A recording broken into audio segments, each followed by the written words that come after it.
Oke, baik saudara-saudara, kembali lagi bersama saya di Oloan King Channel. Salam sejahtera buat kita semuanya. Apa kabar dengan kalian? Semoga kita semua dalam keadaan sehat dan berada di lindungan yang Maha Kuasa. Di video kali ini, saudara-saudara, kita masih membahas update terbaru di kasus Vina Iki Cirebon yang terjadi pada 2016 silam ya. Sebelumnya, seperti biasa, kita melihat video cuplikan dulu. Video cuplikan terbaru dari Bu Widya. Langsung saja kita mendengarkan video cuplikannya. Ada yang komen mengenai pertanyaan seseorang yang sudah saya jawab.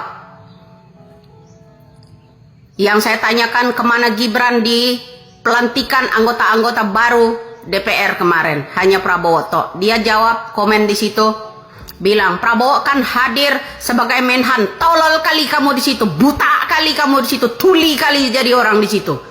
Ya, nyimak tuh, jangan setengah-setengah kau di sana. Di mana dia? Kalau sebagai Menhan, orang mencalon-calonkan sebagai capres, cawapres itu seharusnya mengundurkan diri. Ya, juga telinga kamu di mana, hoi?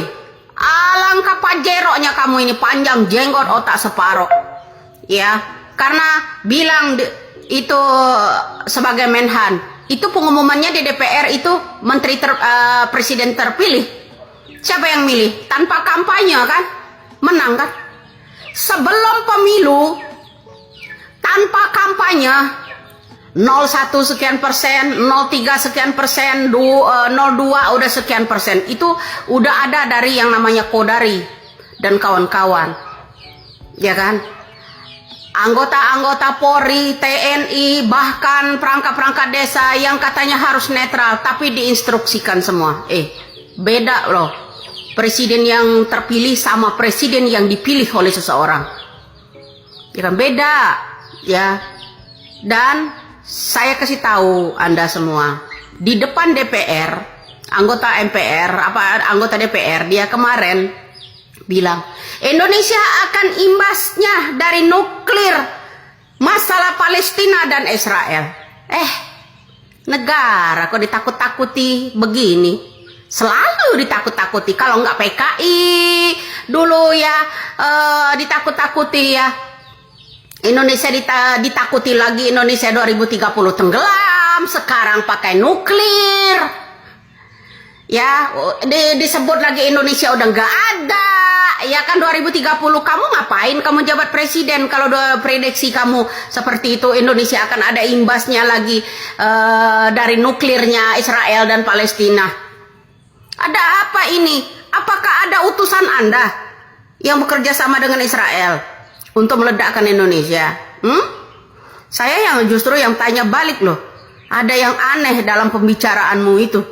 Selalu ngajak perang. Cuplikannya, saudara-saudara, kita sudah mendengarkannya. Bagaimana menurut tanggapan kalian atas video cuplikan Widya tersebut? Silahkan tinggalkan di kolom komentar ya. Nah, untuk update terbaru di kasus Vina, saudara-saudara, di sini dikatakan bahwa kakak Vina yang bernama Marliana berusaha membungkam kakeknya sendiri terkait dengan terpidana. Marliana sebagai cucu bahkan berani berbicara secara ketus terhadap kakeknya sendiri yang bernama Sadullah. Padahal Sadullah hanya mengutarakan apa yang menjadi ganjalan hatinya terhadap terpidana kasus Vina Cirebon.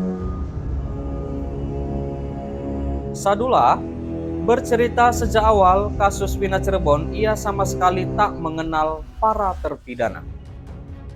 Dan dia hanya mengikuti perkembangan kasus Vina Cirebon itu dari media ya, saudara-saudara, dari media massa. Saya tidak menuduh pelaku karena saya tidak tahu bentuk orangnya kayak apa, macam apa. Saya mengikuti dari berita aja. Dari awal tuh begitu, kata Sadullah saat diwawancarai beberapa stasiun televisi ya. Nah, Sadullah juga mengakui, saudara-saudara, awal pertama kali meyakini Vina dibunuh dari Linda yang kesurupan. Yang saya inginkan karena sesuai kesurupan waktu si Linda bahwa si pelakunya ngomongnya si Egi, cuma ngerti itu aja bapak mah. Yang saya pikirkan pelaku utama si Egi itu tuh. Sedangkan polisi justru menetapkan, kata Sadullah ya, saudara-saudara, Nah, di mana sedangkan polisi justru menetapkan Eko Ramadhani, Eka Sandi, Adi Saputra, Supriyanto, Sudirman, Saka Tatal, Jaya, dan Rivaldi sebagai pelaku kasus Vina Cirebon.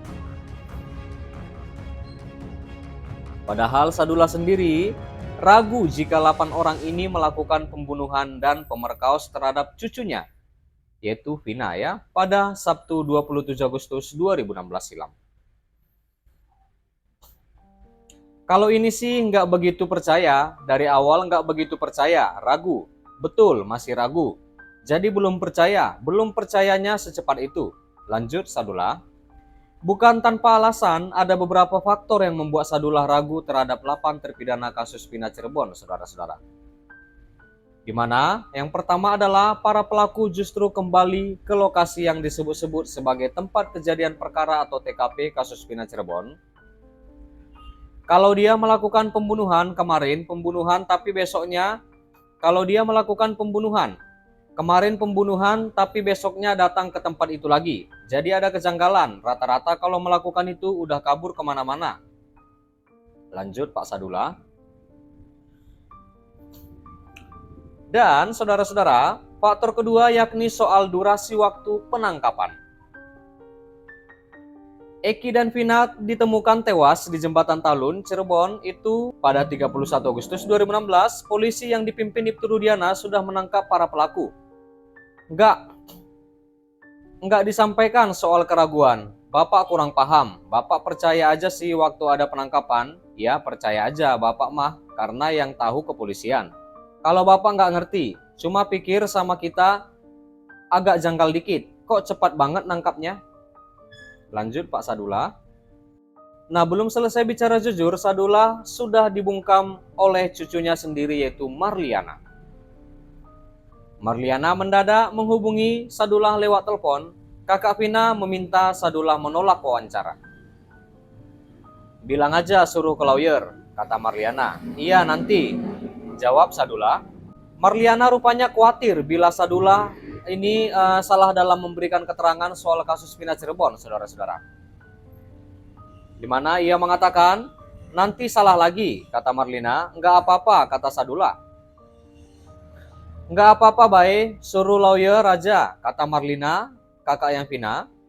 Tak hanya sekali Marliana kembali menelpon saat Sadullah masih diwawancarai, saudara-saudara. Dan mengatakan, wis, enggak usah diladeni, bilang ke pengacara saja, kata Marliana lagi. Iya.